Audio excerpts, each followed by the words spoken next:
আল্লাহ পাক আমাকে ভালোবাসেন, আপনাকে ভালোবাসেন, ভালোবাসেন বলেই আজকে আপনি এখানে বসে আছেন। আল্লাহ পাক আপনাকে ভালোবাসেন বলেই লক্ষ লক্ষ কোটি কোটি মানুষ এখন জেনা করছে, আজকের দিনে আপনি ওয়াজ মাহফিলে বসে আছেন। আল্লাহ পাক আপনাকে ভালোবাসেন বলেই আপনি আল্লাহকে সেজদা দেওয়ার তৌফিক পেয়েছেন। আপনি লা ইলাহা ইল্লাল্লাহ কালিমা শিখেছেন, আপনি এই যে কোরআন পড়তে শিখেছেন, কোরআন পড়ছেন, হাদিস পড়ছেন, নবীর দ্বীনের প্রতি মহব্বত আছে, আল্লাহ আপনাকে ভালোবাসেন বলেই হচ্ছে। কখন বুঝবেন আল্লাহ আপনাকে ভালোবাসছে? যখন আল্লাহ পাকের অনুমোদিত কাজগুলো আপনার ভালো লাগবে। নামাজ পড়তে ভালো লাগছে, রোজা রাখতে ভালো লাগছে, কোরআন তেলাওয়াত করতে ভালো লাগছে, আল্লাহর জিকির করতে ভালো লাগছে, আলেম ওলামার সাথে থাকতে ভালো লাগছে, ঠিক আছে? আল্লাহর হালাল কাজগুলো যখন ভালো লাগবে বেশি বেশি, বুঝবেন আল্লাহ আপনাকে নির্ঘাত মহব্বত করেন। আর যখন আল্লাহ পাকের নিষেধগুলো, হারাম, মদ আমার ভালো লাগে না, জেনা ভালো লাগে না, আমার খারাপ জিনিস দেখতে ভালো লাগে না, খারাপ শুনতে ভালো লাগে না, বুঝবেন আল্লাহ আপনাকে ভালোবাসেন। আর যখন দেখবেন খারাপের পিছনে আপনার ঝোঁক বেশি, দুর্নীতি করতে ভালো লাগে, সুদ খাইতে ভালো লাগে, ঘুষ খাইতে ভালো লাগে, কাউকে ঠকাইলে মনে হয় আমি স্মার্ট হয়ে গেলাম, হ্যাঁ, মানুষের টাকা আত্মসাৎ করতে ভালো লাগে, নামাজ না পড়ে ঘুম দিতে ভালো লাগে, ঠিক আছে, রমজান মাসে বিড়ি টানতে ভালো লাগে, ঠিক আছে, মেয়ের সাথে যে টানকি মারতে ভালো লাগে, তখন বুঝবেন যে আল্লাহ আপনাকে এখনো ভালোবাসেন, বা আপনি আল্লাহর ভালোবাসা পাওয়ার যোগ্যতা হারিয়ে ফেলেছেন। আল্লাহ পাক আমাদেরকে বোঝার তৌফিক দান। এখন আসি, আল্লাহ পাক এবং তার রাসূল আমাদেরকে এমন কি কি কাজ বলেছেন যেই কাজগুলো করলে আমরা সরাসরি আল্লাহর ভালোবাসা পাবো ইনশাআল্লাহ। জানার দরকার আছে কি নাই? আমি অল্প কয়েকটা কাজ বলে শেষ করছি। এক নাম্বার, আল্লাহ এবং তার রাসূল আমাদেরকে জানিয়েছেন আমরা যদি তাওহীদের উপর থাকতে পারি, একত্ববাদ, লা ইলাহা ইল্লাল্লাহ, আল্লাহর ভালোবাসা পাবো ইনশাআল্লাহ। যে ব্যক্তি শিরকের পাপে লিপ্ত আছে সে আল্লাহর ভালোবাসা পাবে না, পাবে না, পাবে না, যতক্ষণ না সে তওবা করে ফিরে আসছে। অতএব আল্লাহর ভালোবাসা পাওয়ার জন্য এক নম্বর কাজ কি ভাই? আল্লাহর তাওহীদের কালিমা লা ইলাহা ইল্লাল্লাহ এর উপর থাকা, শিরক বাদ দেওয়া। শিরক সম্পর্কে জানার জন্য একটা বই পড়েন, কিতাবুত তাওহীদ। কি নাম বললাম? কিতাবুত তাওহীদ। একটাই পড়েন, দেখবেন ইনশাআল্লাহ শিরক কাকে বলে, কত প্রকার, কি কি, কোন কোন কাজ করলে শিরক হয়, সব জানতে পারবেন ইনশাআল্লাহ। এই বইটা একটু কঠিন, এই বইটার ব্যাখ্যা বের হয়েছে, ব্যাখ্যা যুক্ত বই কিনবেন এবং যেগুলো বুঝবেন না ওলামায়ে কেরামকে জিজ্ঞাসা করবেন, কারণ সবগুলো কিন্তু বুঝতে পারবেন না। এক নম্বর। দুই, নবী সাল্লাল্লাহু আলাইহি ওয়াসাল্লামের অনুসরণ করলে আল্লাহ আমাদেরকে ভালোবাসবেন। দলিল, আল্লাহ পাক সূরা আলে ইমরানের মধ্যে বলছেন 31 নম্বর আয়াতে আল্লাহ বলছেন, কুল, হে নবী আপনি বলে দিন, ইন কুনতুম তুহিব্বুনাল্লাহ, তোমরা যদি, হে আদম সন্তান, হে উম্মতে মুহাম্মাদী, তোমরা যদি আল্লাহর ভালোবাসা পেতে চাও, ফাত্তাবিউনি, তোমরা আমাকে অনুসরণ করো। কাকে? আমাকে বলতে কাকে? রাসূলুল্লাহ সাল্লাল্লাহু আলাইহি ওয়াসাল্লামকে। তাহলে কি হবে? ইউহিব্বুকুমুল্লাহ, আল্লাহ পাকও তোমাদেরকে ভালোবাসবেন। বলে সুবহান। আল্লাহ আমাকে ভালোবাসবেন ইনশাআল্লাহ। আর কি? ইয়াগফির লাকুম যুনুবাকুম, আল্লাহ পাক তোমাদের সমস্ত গুনাহ মাফ করে দিবেন। আল্লাহু গফুরুর রহিম, আল্লাহ পাক পরম করুণাময়, অসীম দয়ালু। তার মানে আল্লাহকে পাওয়ার, আল্লাহর ভালোবাসা পাওয়ার দুই নাম্বার কি মাধ্যম? নবী সাল্লাল্লাহু আলাইহি ওয়াসাল্লামের সুন্নত অনুযায়ী জীবন গড়া। ভাই শুরু করব কোত্থেকে? শুরু করবেন চেহারা থেকে। কোত্থেকে? চেহারায় দাড়ি ছেড়ে দিব ইনশাআল্লাহ, রাজি আছি তো? গোফ ছোট করে ফেলবো ইনশাআল্লাহ, রাজি আছি তো ইনশাআল্লাহ? চেহারায় সেজদার দাগ থাকবে ইনশাআল্লাহ, তার মানে নামাজি হতে হবে, ঠিক আছে? পোশাক পরিচ্ছদ হবে রাসূলুল্লাহ সাল্লাল্লাহু আলাইহি ওয়াসাল্লামের মতো, ঢিলে ঢালা মুত্তাকিদের পোশাক। চুল হবে কার মতো? মেসি নেইমারের মতো, নাকি রাসূলুল্লাহ সাল্লাল্লাহু আলাইহি ওয়াসাল্লামের মতো? এখনকার ছেলে পেলে মাঝখানে চুল রাখে, ডান দিক বাম দিক ছিলে ফেলে। এই সুন্নত কোথায় পেয়েছো তোমরা? এগুলো ত্যাগ করতে হবে।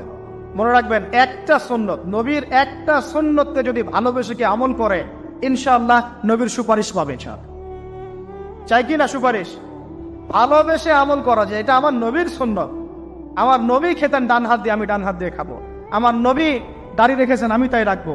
আমার নবী মোচ কেটে ফেলতেন, তাই আমি কাটবো। আমার নবী ঢিলে ঢালা পোশাক পছন্দ করতেন, তাই আমি পরবো। আমার নবী রাতে ঘুমানোর সময় এই আমলগুলো করতেন, তাই আমি করব। আমার নবী এইভাবে ওযু করতেন, এইভাবে করব।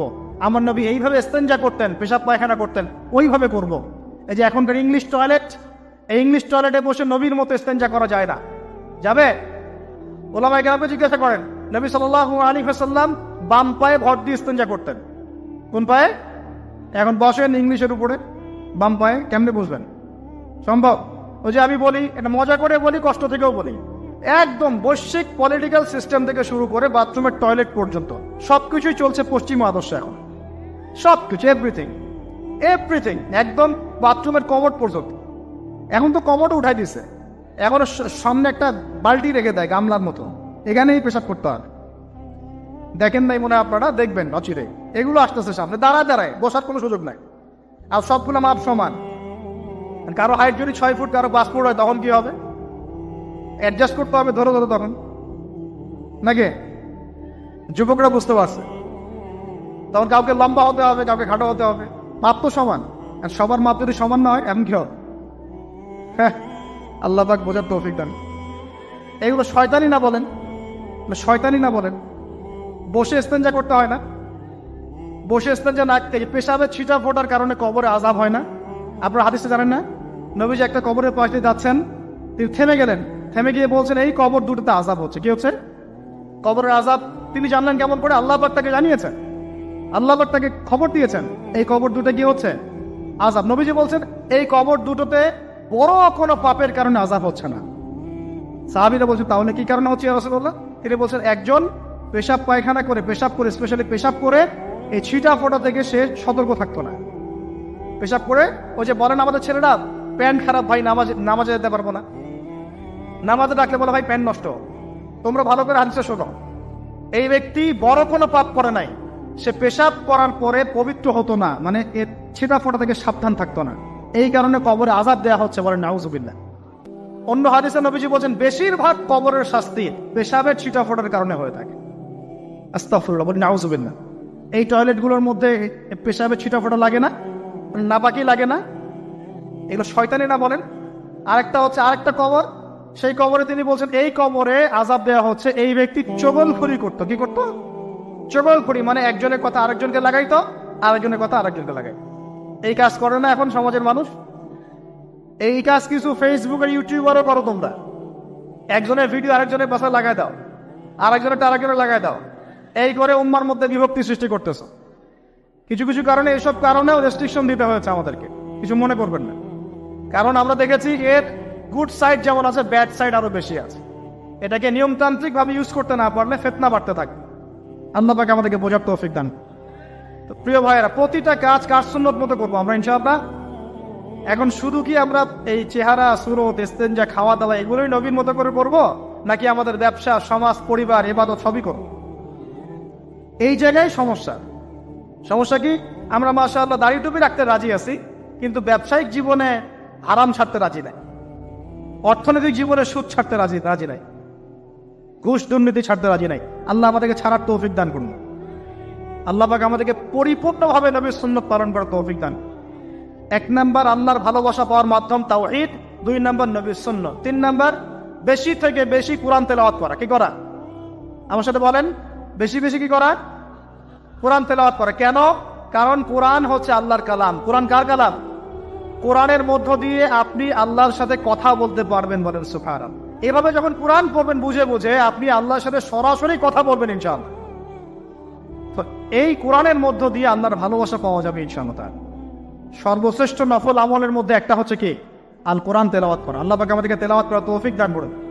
3টা বললাম। 4 নাম্বার, বেশি থেকে বেশি আল্লাহর জিকির করা। কি করা ভাই? চলতে ফিরতে উঠতে বসতে অলওয়েজ সুবহানাল্লাহ, আলহামদুলিল্লাহ, লা ইলাহা ইল্লাল্লাহ, আল্লাহু আকবার, লা হাওলা ওয়ালা কুওয়াতা ইল্লা বিল্লাহ, এগুলো চলতে থাকবে। ঠিক আছে ইনশাআল্লাহ? চলতে ফিরতে পড়বেন আল্লাহুম্মা সাল্লি আলা মুহাম্মদ, আল্লাহুম্মা বারিক আলা মুহাম্মদ। ঠিক আছে? হাসবি আল্লাহু ওয়া নি'মাল ওয়াকিল, রাদিতু বিল্লাহি রাব্বান ওয়া বিল ইসলামি দীনান ওয়া বি মুহাম্মাদিন নাবিয়্যা। যত জিকির আজকার আছে চলতে ফিরতে অলওয়েজ পড়তে থাকবেন। লা ইলাহা ইল্লাল্লাহ ওয়াহদাহু লা শারীকা লা, লাহুল মুলক ওয়া লাহুল হামদ ওয়া হুয়া আলা কুল্লি শাইইন কাদির। আস্তাগফিরুল্লাহাল্লাযী লা ইলাহা ইল্লা হুয়াল হাইয়ুল কাইয়ুম ওয়া আতুবু ইলাইহি, লা হাওলা ওয়া লা কুওয়াতা ইল্লা বিল্লাহ। এগুলো পড়তে থাকবেন। যে যত বেশি আল্লাহ জিকির করবে, তার কলবে আল্লাহ তত বেশি নূর দিবেন ইনশাআল্লাহ। আর যার কলবে যত বেশি নূর, সে তত বেশি আল্লাহর ভালোবাসা, মহব্বত পাবে ইনশাআল্লাহ। কয়টা বলছি ভাই? 4টা। 1 নাম্বার কি ছিল? তাওহীদ। 2 নাম্বার নবীর সুন্নাত। 3 নাম্বার বলেন কোরআন তেলাওয়াত করা। 4 নাম্বার বেশি বেশি আল্লাহর জিকির করা। 5 নাম্বার, স্পেশালি 5 নাম্বার, বেশি বেশি আল্লাহর কাছে তওবা করা। কি করা?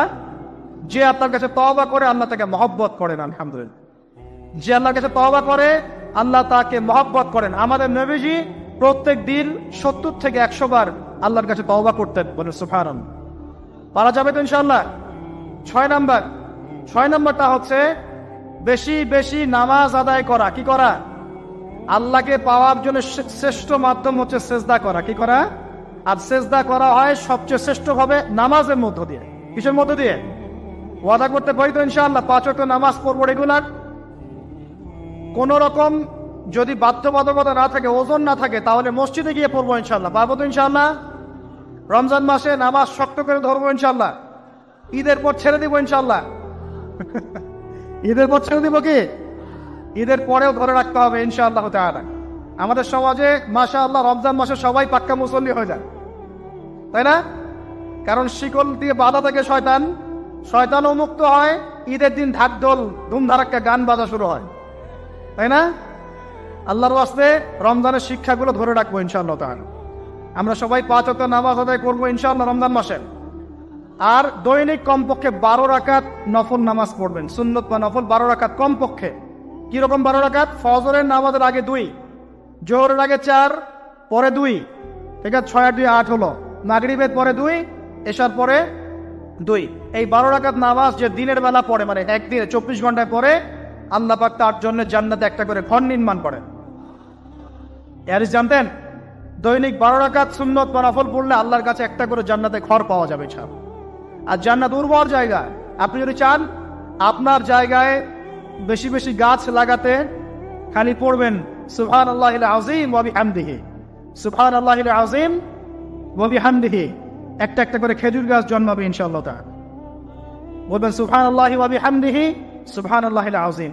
আর বলবেন সুবহানাল্লাহিল আযীমি ওয়া বিহামদিহি। জান্নাতে গাছ রোপণ হবে ইনশাআল্লাহ তাআলা। এটা গেল 6 নাম্বার, নামাজ বেশি বেশি পড়া। 7 নাম্বার, আমি আর 4টা বলে শেষ করছি। 7 নাম্বারটা হচ্ছে যে সৃষ্টির সেবা করা। কি করা ভাই? একটা হাদিস আছে যে ইরহামু মান ফিল আরদ ইয়ারহামুকুম মান ফিস সামা।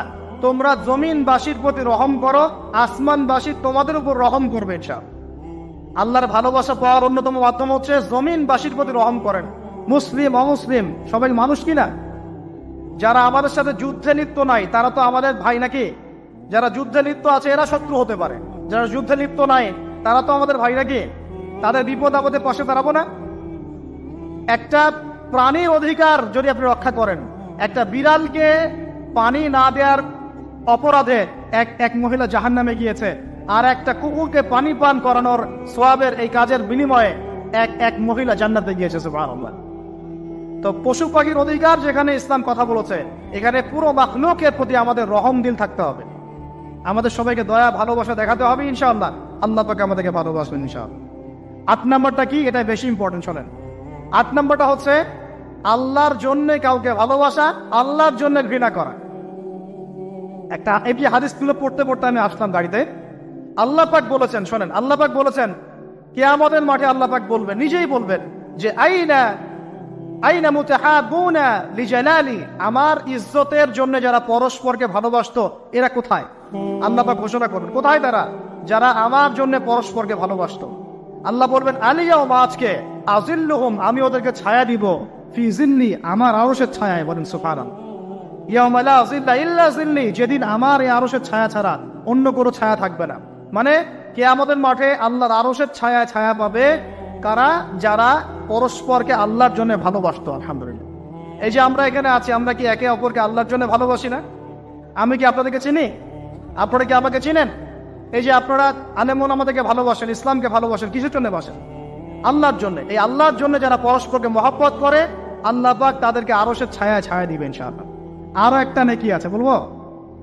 শোনেন, আরেকটা হাদিসে আসছে কিয়ামতের মাঠে স্পেশাল কিছু মিম্বর থাকবে। মিম্বর চিনেন? যেখানে দ্বারা ইমাম সাহেব খুতবা দেয়, এরকম মিম্বর থাকবে। এই মিম্বর গুলো হবে নূরের মিম্বর। কিসের? নূর মানে কি? আলো। আলো আলো নূরের মিম্বর থাকবে। ওই কিয়ামতের মাঠে কি আলো থাকবে? এমনিতে মাঠটা তো অন্ধকার। ওই অন্ধকার মাঠে নূরের মিম্বর আল্লাহ পাক দিবেন কাদেরকে? যারা পরস্পরকে এই আল্লাহর জন্য মহব্বত করত। আর নবীগণ শহীদগণ তাদের দিকে তাকায় থাকবে, তাকায় নবীগণ শহীদগণ পর্যন্ত এই মানুষগুলোকে দেখে ঈর্ষা করবে, কাশ আমরাও যদি এমন হতে পারি। চিন্তা করে আল্লাহর জন্য পরস্পর মহব্বতকারীদেরকে আল্লাহ পাক এমন সম্মান দিবেন যেটা দেখে নবীগণ পর্যন্ত ঈর্ষা করতে থাকে। তাহলে আমরা কি আল্লাহর জন্য পরস্পরকে মহব্বত করতে পারি কিনা? এটা হলো 8-9 নাম্বার, আল্লাহর জন্যই ঘৃণা করতে হবে। আল্লাহর জন্য ঘৃণা কেমন? যেমন কেউ ইসলামকে পছন্দ করে না, কটূক্তি করে, ইসলামের এইটা ভালো না ওইটা ভালো না, ইসলামের সাথে দুশ্মনী করে ভিতর থেকে বাইরে থেকে, আপনি ওদেরকে ভালোবাসতে পারবেন না। যদি আল্লাহর দুশ্মনদের সাথে আপনার ভালোবাসা থাকে তাহলে আপনিও আল্লাহর দুশ্মনের কাতারে অন্তর্ভুক্ত হয়ে যাবেন। এখন বলেন দেখি, সারা বিশ্বে ইসলামের দুশ্মন কারা? বলেন। গায়রিল মাগদুবি আলাইহিম ওয়ালাদ-দাল্লিন, মাগদুব কারা, দল্লিন কারা? এটা তো অনেকেই জানে না। সাহাবীরা বলছেন, ইয়া রাসূলুল্লাহ, এখানে যে আমরা বলছি গায়রিল মাগদুবি আলাইহিম ওয়ালাদ-দাল্লিন, আল্লাহ আমাদেরকে মাগদুবদের থেকে বাঁচাও, দল্লিনদের থেকে বাঁচাও। মাগদুব আর দল্লিন কারা ইয়া রাসূলুল্লাহ? নবীজি বলছেন, আল মাগদুব, মাগদুব হচ্ছে হুমুল ইহুদি, ইহুদিরা হচ্ছে মাগদুব, যাদের উপর আল্লাহর গজব পড়েছে। আর দল্লিন হুমুল নাসারা, নাসারারা হচ্ছে দল্লিন, কারণ তারা আল্লাহ পাকের সন্তান সাব্যস্ত করেছে। ঈসা আলাইহিস সালামকে আল্লাহ সন্তান বলেছে, বলেন নাউজুবিল্লাহ। এখন সারা বিশ্বে এরা মুসলিমদের সাথে দুশ্মনী করছে না? আমরা যদি ব্যক্তিগতভাবে, সামাজিকভাবে বা পলিটিক্যালি ওদের সাথে বন্ধুত্ব করে চলে, আমরা কি আল্লাহ দুশ্মনদের সাথে শরীক হলাম না? খুব খেয়াল রাখতে হবে। আল্লাহর জন্য ভালোবাসা, আল্লাহর জন্য দুশ্মনী। আল্লাহ পাক আমাদেরকে বোঝার তৌফিক দান করুন। এবং সবশেষ যেটা 10 নাম্বার, সেটা হলো আল্লাহওয়ালা মানুষ যারা, সেই মানুষদের সাথে মহব্বত রাখলে আল্লাহ আপনাকে ভালোবাসবে। আল্লাহওয়ালা মানুষদের সাথে মহব্বত রাখতে চান, নাকি আপনার এই জেনাকারী গার্লফ্রেন্ডের সাথে আপনি মহব্বত রাখতে চান? কার সাথে মহব্বত রাখতে চান? আল্লাহ পাক আমাদের সবাইকে আল্লাহওয়ালা মানুষদেরকে ভালোবাসার তৌফিক দান এবং তাদের সোহবতে থাকার তৌফিক দান করুন। মনের ভিতর থেকে সমস্ত রকম হিংসা, বিদ্বেষ, অহংকার, রিয়া, পরশ্রী কাতরতা, এগুলোকে দূর করার তৌফিক আল্লাহ পাক দান করুন। আমরা দোয়া করি আল্লাহ পাক সবাইকে তাওহীদপন্থী হওয়ার তৌফিক দান করুন, নবীর সুন্নতের উপর আমল করার তৌফিক দান করুন। কেউ উঠবেন না, বসেন। নবী সাল্লাল্লাহু আলাইহি ওয়াসাল্লামের উম্মত হিসেবে তার সুন্নতকে সর্বোচ্চ অগ্রাধিকার দেওয়ার তৌফিক দান করুন। আল্লাহ পাক আমাদের সবাইকে আল্লাহ যাদেরকে ভালোবাসতে বলেছেন তাদেরকে ভালোবাসার তৌফিক দান করুন। আল্লাহ পাকে বেহায়া দিবসের সব বেহায়ামি থেকে আমাদেরকে হেফাজত করুন। এই নগ্নতা, অশ্লীলতা, পর্নোগ্রাফি, হারাম সম্পর্ক থেকে আল্লাহ আমাদেরকে বাঁচাক। আল্লাহ পাক আমাদেরকে মাদক থেকে বাঁচাক। আল্লাহ পাক আমাদেরকে পরস্পরকে আল্লাহর জন্য ভালোবাসার তৌফিক দান করুন। আল্লাহ পাক আমাদের সবাইকে আরশের ছায়া পাওয়ার তৌফিক দান করুন। আল্লাহ পাক আমাদের সবাইকে বেশি বেশি কোরআন তেলাওয়াত এবং নামাজ পড়ার তৌফিক দান করুন। আল্লাহ পাক আমাকে ভালোবাসেন, আপনাকে ভালোবাসেন। ভালোবাসেন বলেই আজকে আপনি এখানে বসে আছেন। আল্লাহ পাক আপনাকে ভালোবাসেন বলেই লক্ষ লক্ষ কোটি কোটি মানুষ এখন জিনা করছে। আজকের দিনে আপনি ওয়াজ মাহফিলে বসে আছেন। আল্লাহ পাক আপনাকে ভালোবাসেন বলেই আপনি আল্লাহকে সিজদা দেওয়ার তৌফিক পেয়েছেন। আপনি লা ইলাহা ইল্লাল্লাহ কালিমা শিখেছেন। আপনি এই যে কোরআন পড়তে শিখেছেন, কোরআন পড়ছেন, হাদিস পড়ছেন, নবীর দ্বীনের প্রতি মহব্বত আছে। আল্লাহ আপনাকে ভালোবাসেন বলেই হচ্ছে। কখন বুঝবেন আল্লাহ আপনাকে ভালোবাসছে? যখন আল্লাহ পাকের অনুমোদিত কাজগুলো আপনার ভালো লাগবে। নামাজ পড়তে ভালো লাগছে, রোজা রাখতে ভালো লাগছে, কোরআন তেলাওয়াত করতে ভালো লাগছে, আল্লাহর জিকির করতে ভালো লাগছে, আলেম ওলামার সাথে থাকতে ভালো লাগছে। ঠিক আছে, আল্লাহর হালাল কাজগুলো যখন ভালো লাগবে বেশি বেশি, বুঝবেন আল্লাহ আপনাকে নির্ঘাত মহব্বত করেন। আর যখন আল্লাহ পাকের নিষেধগুলো, হারাম, মদ আমার ভালো লাগে না, জেনা ভালো লাগে না, আমার খারাপ জিনিস দেখতে ভালো লাগে না, খারাপ শুনতে ভালো লাগে না, বুঝবেন আল্লাহ আপনাকে ভালোবাসেন। আর যখন দেখবেন খারাপের পিছনে আপনার ঝোঁক বেশি, দুর্নীতি করতে ভালো লাগে, সুদ খাইতে ভালো লাগে, ঘুষ খাইতে ভালো লাগে, কাউকে ঠকাইলে মনে আমি স্মার্ট হয়ে গেলাম, হ্যাঁ, মানুষের টাকা আত্মসাৎ করতে ভালো লাগে, নামাজ না পড়ে ঘুম দিতে ভালো লাগে, ঠিক আছে, রমজান মাসে বিড়ি টানতে ভালো লাগে, ঠিক আছে, মেয়ের সাথে যে টানকি মারতে ভালো লাগে, তখন বুঝবেন যে আল্লাহ আপনাকে এখনো ভালোবাসেন বা আপনি আল্লাহর ভালোবাসা পাওয়ার যোগ্যতা হারিয়ে ফেলেছেন। আল্লাহ পাক আমাদেরকে বোঝার তৌফিক দান। এখন আসি, আল্লাহ পাক এবং তার রাসূল আমাদেরকে এমন কি কি কাজ বলেছেন যেই কাজগুলো করলে আমরা সরাসরি আল্লাহর ভালোবাসা পাবো ইনশাআল্লাহ। জানার দরকার আছে কি নাই? আমি অল্প কয়েকটা কাজ বলে শেষ করছি। এক নাম্বার, আল্লাহ এবং তার রাসূল আমাদেরকে জানিয়েছেন আমরা যদি তাওহীদের উপর থাকতে পারি, একত্ববাদ, লা ইলাহা ইল্লাল্লাহ, আল্লাহর ভালোবাসা পাবো ইনশাআল্লাহ। যে ব্যক্তি শিরকের পাপে লিপ্ত আছে সে আল্লাহর ভালোবাসা পাবে না, যতক্ষণ না সে তওবা করে ফিরে আসছে। অতএব আল্লাহর ভালোবাসা পাওয়ার জন্য এক নাম্বার কাজ কি ভাই? আল্লাহর তাওহীদের কালিমা লা ইলাহা ইল্লাল্লাহ এর উপর থাকা, শিরক বাদ দেওয়া। শিরক সম্পর্কে জানার জন্য একটা বই পড়েন, কিতাবুত তাওহীদ। কি নাম বললাম? কিতাবুত তাওহীদ একটাই পড়েন, দেখবেন ইনশাআল্লাহ শিরক কাকে বলে, কত প্রকার, কি কি, কোন কোন কাজ করলে শিরক হয়, সব জানতে পারবেন ইনশাআল্লাহ। এই বইটা একটু কঠিন, এই বইটার ব্যাখ্যা বের হয়েছে, ব্যাখ্যা যুক্ত বই কিনবেন এবং যেগুলো বুঝবেন না ওলামায়ে কেরামকে জিজ্ঞাসা করবেন, কারণ সবগুলো কিন্তু বুঝতে পারবেন না। 1 নম্বর। 2, নবী সাল্লাল্লাহু আলাইহি ওয়াসাল্লামের অনুসরণ করলে আল্লাহ আমাদেরকে ভালোবাসবেন। দলিল আল্লাহ পাক সূরা আলে ইমরানের মধ্যে বলছেন 31 নম্বর আয়াতে আল্লাহ বলছেন, কুল, হে নবী আপনি বলে দিন, ইন কুনতুম তুহিব্বুনাল্লাহ, তোমরা যদি, হে আদম সন্তান, হে উম্মতে মুহাম্মাদী, তোমরা যদি আল্লাহর ভালোবাসা পেতে চাও, ফাত্তাবিউনি, তোমরা আমাকে অনুসরণ করো। কাকে? আমাকে বলতে কাকে? রাসূলুল্লাহ সাল্লাল্লাহু আলাইহি ওয়াসাল্লামকে। তাহলে কি হবে? ইউহিব্বুকুমুল্লাহ, আল্লাহ পাকও তোমাদেরকে ভালোবাসবেন। বলে সুবহান, আল্লাহ আমাকে ভালোবাসবেন ইনশাআল্লাহ। আর কি? ইয়াগফির লাকুম যুনুবাকুম, আল্লাহ পাক তোমাদের সমস্ত গুনাহ মাফ করে দিবেন। আল্লাহু গফুরুর রহিম, আল্লাহ পাক পরম করুণাময়, অসীম দয়ালু। তার মানে আল্লাহকে পাওয়ার, আল্লাহর ভালোবাসা পাওয়ার 2 নাম্বার কি মাধ্যম? নবী সাল্লাল্লাহু আলাইহি ওয়াসাল্লামের সুন্নাত অনুযায়ী জীবন গড়া। ভাই শুরু করব কোত্থেকে? শুরু করবেন চেহারা থেকে। কোত্থেকে? চেহারায় দাড়ি ছেড়ে দিব ইনশাআল্লাহ, রাজি আছি তো? গোফ ছোট করে ফেলবো ইনশাআল্লাহ, রাজি আছি তো ইনশাআল্লাহ? চেহারায় সেজদার দাগ থাকবে ইনশাআল্লাহ, তার মানে নামাজি হতে হবে, ঠিক আছে? পোশাক পরিচ্ছদ হবে রাসূলুল্লাহ সাল্লাল্লাহু আলাইহি ওয়াসাল্লামের মতো, ঢিলে ঢালা মুত্তাকিদের পোশাক। চুল হবে কার মতো? মেসি নেইমারের মতো, নাকি রাসূলুল্লাহ সাল্লাল্লাহু আলাইহি ওয়াসাল্লামের মতো? এখনকার ছেলে পেলে মাঝখানে চুল রাখে, ডান দিক বাম দিক ছিলে ফেলে। এই সুন্নত কোথায় পেয়েছো তোমরা? এগুলো ত্যাগ করতে হবে। মনে রাখবেন, একটা সুন্নত, নবীর একটা সুন্নতকে যদি ভালোবেসে কি আমল করে, ইনশাআল্লাহ নবীর সুপারিশ পাবে। চাই কি না সুপারিশ? ভালোবেসে আমল করা যায়, এটা আমার নবীর সুন্নত।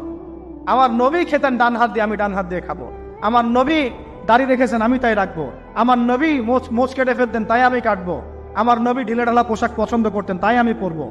আমার নবী রাতে ঘুমানোর সময় এই আমলগুলো করতেন, তাই আমি করব। আমার নবী এইভাবে ওযু করতেন, এইভাবে করব। আমার নবী এইভাবে ইস্তেনজা করতেন, পেশাব পায়খানা করতেন, ওইভাবে করব। এই যে এখনকার ইংলিশ টয়লেট, এই ইংলিশ টয়লেটে বসে নবীর মতো ইস্তেনজা করা যায় না। যাবে? ওলামায়ে কেরামকে জিজ্ঞাসা করেন, নবী সাল্লাল্লাহু আলাইহি ওয়াসাল্লাম বাম পায়ে ভর দিয়ে ইস্তেনজা করতেন। কোন পায়ে?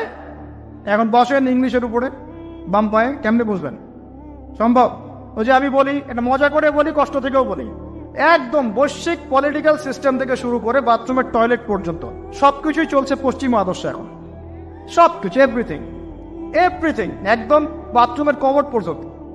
এখন তো কমোডও উঠাই দিছে, এখন সামনে একটা বালতি রেখে দেয় গামলার মতো, এখানেই পেশাব করতে হয়। দেখেন নাই মনে হয় আপনারা? দেখবেন অচিরে এগুলো আসতেছে সামনে, দাঁড়ায় বসার কোনো সুযোগ নাই।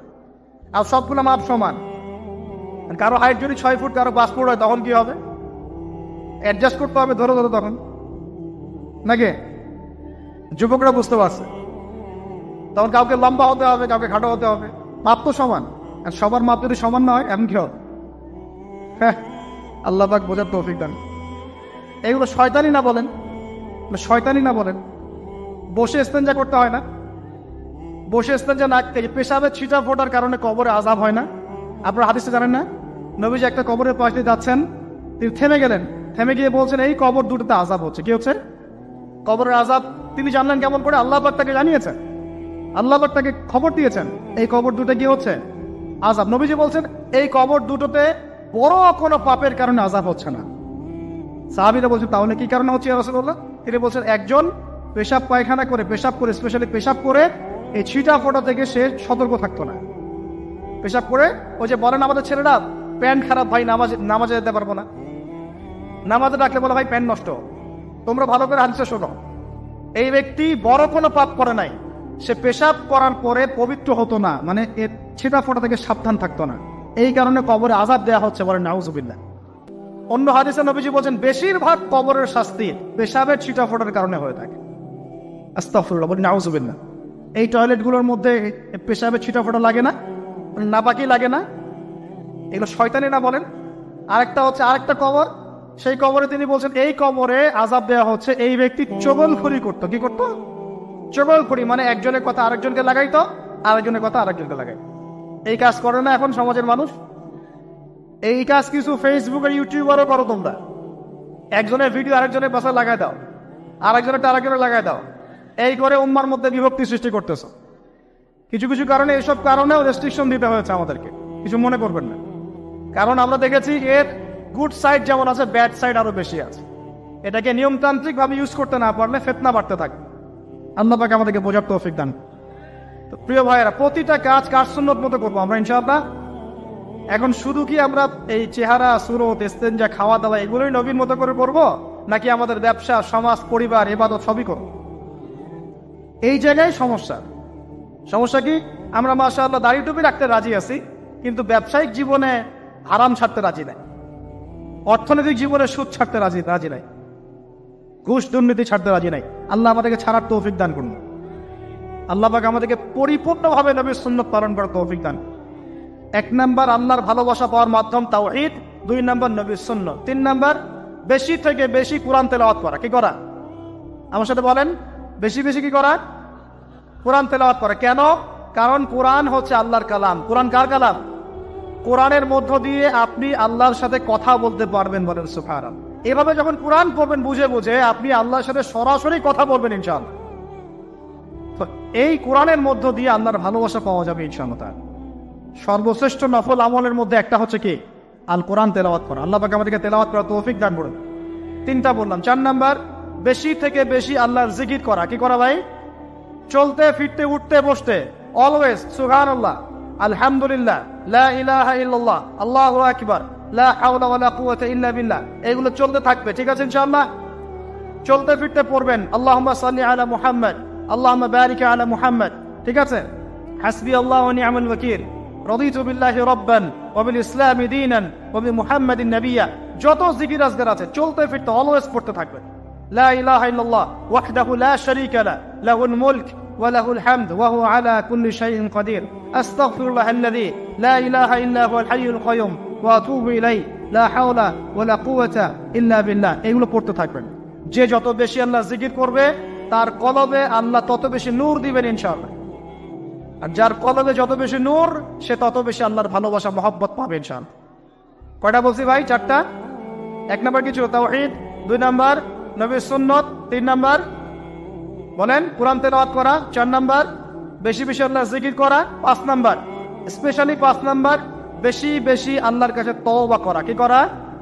যে আল্লাহর কাছে তওবা করে আল্লাহ তাকে মহব্বত করেন। আলহামদুলিল্লাহ, যে আল্লাহর কাছে তওবা করে আল্লাহ তাকে মহব্বত করেন। আমাদের নবীজি প্রত্যেক দিন 70 থেকে 100 বার আল্লাহর কাছে তওবা করতেন, বলেন সুবহানাল্লাহ। পারা যাবে তো ইনশাআল্লাহ? 6 নাম্বারটা হচ্ছে বেশি বেশি নামাজ আদায় করা। কি করা? আল্লাহকে পাওয়ার জন্য শ্রেষ্ঠ মাধ্যম হচ্ছে সেজদা করা। কি করা? আর সেজদা করা হয় সবচেয়ে শ্রেষ্ঠ ভাবে নামাজের মধ্য দিয়ে। কিসের মধ্য দিয়ে? ওয়াদা করতে পারি তো ইনশাআল্লাহ 5 ওয়াক্ত নামাজ পড়বো রেগুলার। কোন রকম যদি বাধ্যবাধকতা না থাকে, ওজন না থাকে, তাহলে মসজিদে গিয়ে পড়বো ইনশাআল্লাহ। পারবো তো ইনশাআল্লাহ? রমজান মাসে নামাজ শক্ত করে ধরবো ইনশাআল্লাহ। ঈদের পর ছেড়ে দিব ইনশাআল্লাহ। ঈদের পর ছেড়ে দিব কি? ঈদের পরেও ধরে রাখতে হবে ইনশাআল্লাহ তাআলা। আমাদের সমাজে মাশাআল্লাহ রমজান মাসে সবাই পাক্কা মুসল্লি হয়ে যায়, তাই না? কারণ শিকল দিয়ে বাধা থাকে শয়তানও মুক্ত হয়। ঈদের দিন ঢাকঢোল ধুমধারাক্কা গান বাজা শুরু হয়, তাই না? আল্লাহর ওয়াস্তে রমজানের শিক্ষাগুলো ধরে রাখবো ইনশাআল্লাহ তাআলা। আমরা সবাই 5 ওয়াক্ত নামাজ আদায় করবো ইনশাআল্লাহ রমজান মাসে। আর দৈনিক কমপক্ষে 12 রাকাত নফল নামাজ পড়বেন, সুন্নত বা নফল 12 রাকাত কমপক্ষে।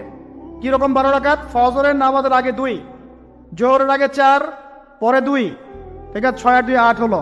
মাগরিবের পরে 2, এশার পরে 2। এই 12 রাকাত নামাজ যে দিনের বেলা পড়ে, মানে একদিনে 24 ঘন্টায় পড়ে, আল্লাহ পাক তার জন্য জান্নাতে একটা করে ঘর নির্মাণ করেন। এর জানতেন?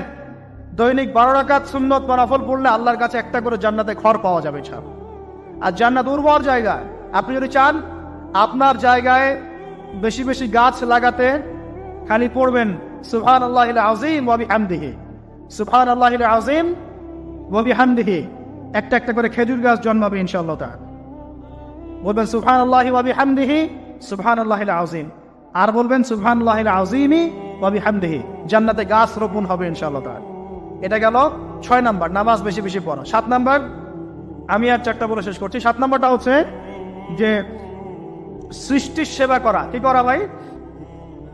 একটা হাদিস আছে যে ইরহামু মান ফিল আরদ ইয়ারহামুকুম মান ফিস সামা, তোমরা জমিনবাসীর প্রতি রহম করো, আসমানবাসী তোমাদের উপর রহম করবে ইনশাআল্লাহ।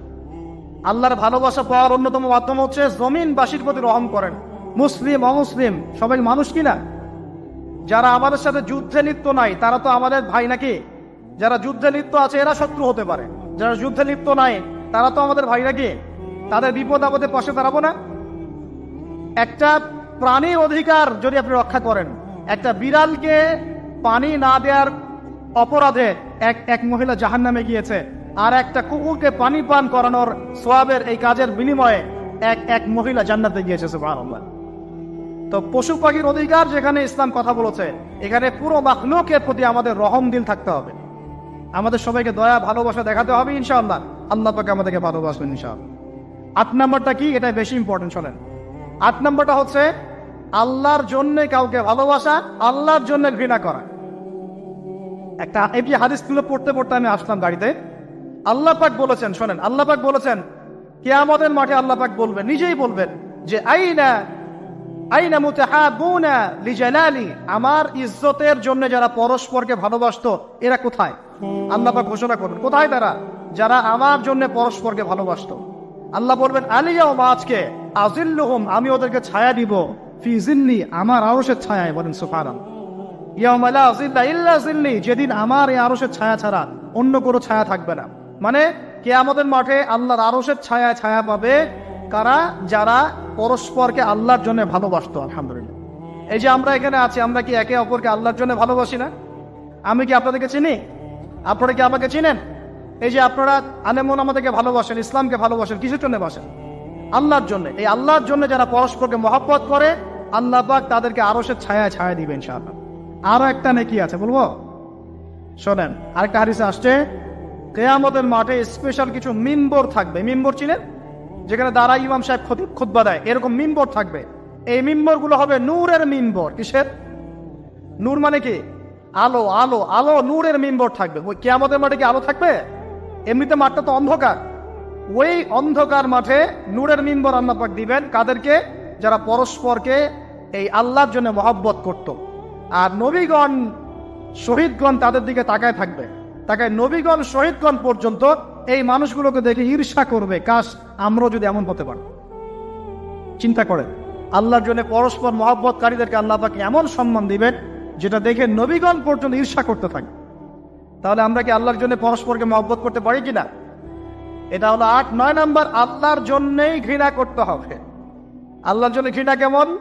যেমন কেউ ইসলামকে পছন্দ করে না, কটূক্তি করে, ইসলামের এইটা ভালো না ওইটা ভালো না, ইসলামের সাথে দুশ্মনী করে ভিতর থেকে বাইরে থেকে, আপনি ওদেরকে ভালোবাসতে পারবেন না। যদি আল্লাহর দুশ্মনদের সাথে আপনার ভালোবাসা থাকে, তাহলে আপনিও আল্লাহর দুশ্মনের কাতারে অন্তর্ভুক্ত হয়ে যাবেন। এখন বলেন দেখি, সারা বিশ্বে ইসলামের দুশ্মন কারা? বলেন। গায়রিল মাগদুবি আলাইহিম ওয়ালাদ-দাল্লিন, মাগদুব কারা, দল্লিন কারা? এটা তো অনেকেই জানে না।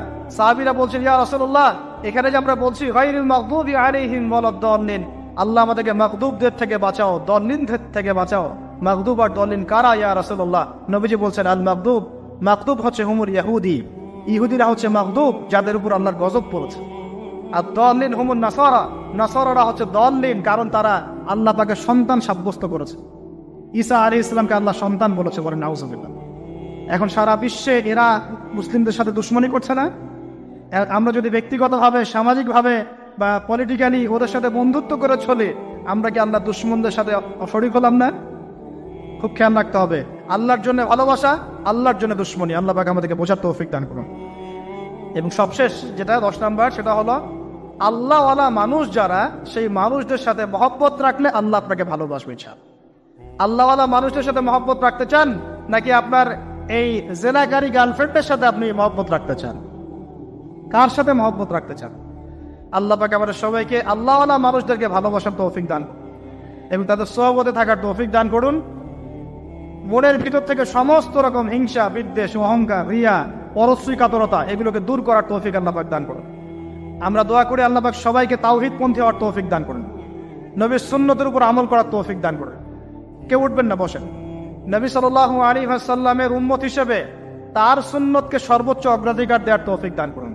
আল্লাহ পাক আমাদের সবাইকে আল্লাহ যাদেরকে ভালোবাসতে বলেছেন তাদেরকে ভালোবাসার তৌফিক দান করুন। আল্লাহ পাকে বেহায়া দিবসের সব বেহায়ামি থেকে আমাদেরকে হেফাজত করুন। এই নগ্নতা, অশ্লীলতা, পর্নোগ্রাফি, হারাম সম্পর্ক থেকে আল্লাহ আমাদেরকে বাঁচান। আল্লাহ পাকে আমাদেরকে মাদক থেকে বাঁচান। আল্লাহ পাকে আমাদেরকে পরস্পরকে আল্লাহর জন্য ভালোবাসার তৌফিক দান করুন।